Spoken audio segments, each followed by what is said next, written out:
दोस्तों, पिछले अध्याय में हमसे लूमियन ली की मुलाकात हुई थी। एक ऐसा लड़का जो पहली नजर में गांव का सबसे बड़ा शरारती लगता है, लेकिन अध्याय के आखिर में उसके चेहरे पर जो बेफिक्री थी, उसके पीछे कुछ अजीब जरूर छिपा हुआ महसूस हो रहा था। और इस अध्याय में लेखक हमें उस रहस्य की पहली झलक देने वाला है। लेकिन उससे पहले चलते हैं लूमियन के घर।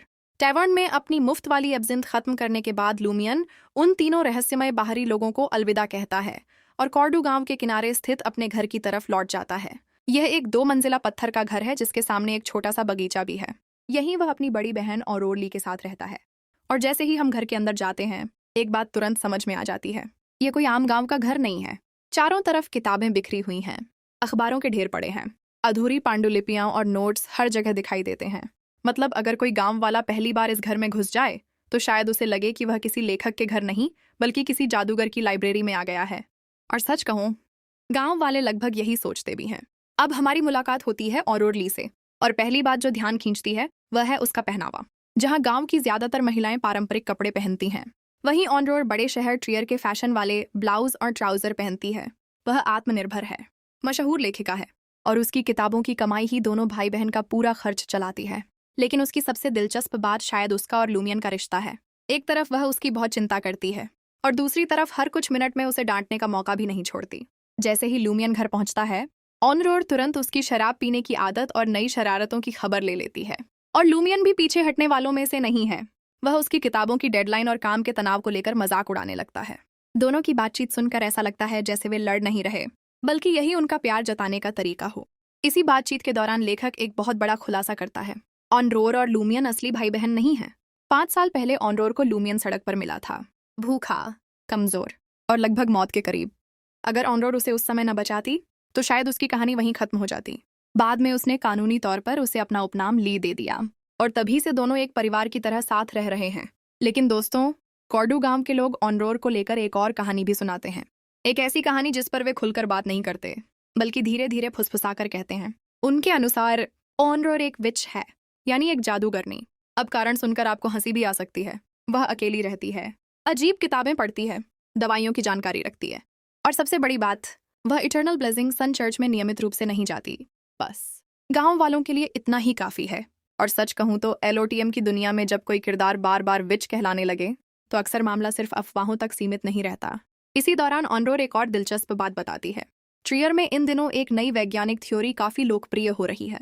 उसके अनुसार दुनिया सपाट नहीं बल्कि गोल है, और सूरज दुनिया के चारों ओर नहीं घूमता, बल्कि दुनिया सूरज के चारों ओर घूमती है।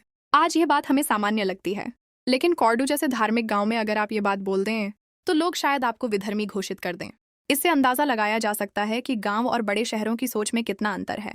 कुछ देर बाद लूमियन उन 3 बाहरी लोगों के बारे में बताता है जो टैवर्न में ऑनरोर को ढूंढ रहे थे। और यहाँ पहली बार ऑनरोर का चेहरा गंभीर हो जाता है।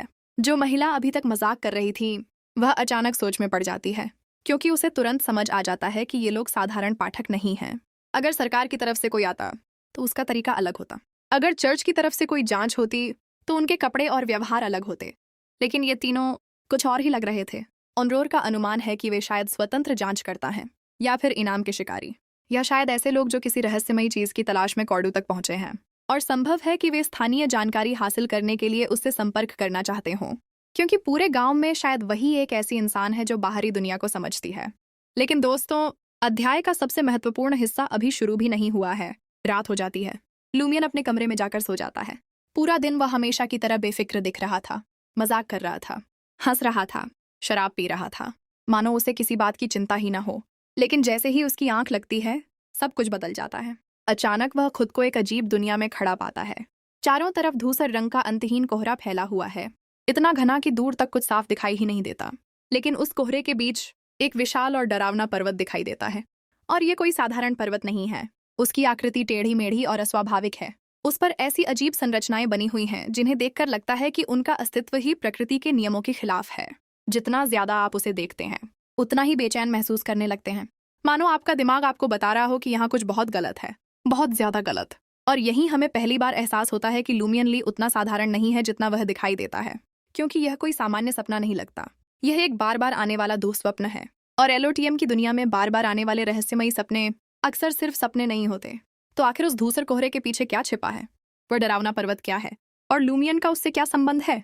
मुझे तो लग रहा है कि लेखक ने इस अध्याय में चुपचाप सबसे बड़ा संकेत दे दिया है, क्योंकि जहां बाकी लोग कॉर्डू गांव के रहस्यों में उलझे हुए हैं, वहीं असली रहस्य शायद खुद लूमियन के अंदर छिपा हुआ है। और मुझे नहीं लगता कि यह सपना हमें कुछ अच्छा दिखाने वाला है। अगर आपको यह अध्याय पसंद आया हो तो वीडियो को लाइक करें और चैनल को सब्सक्राइब करना न भूलें।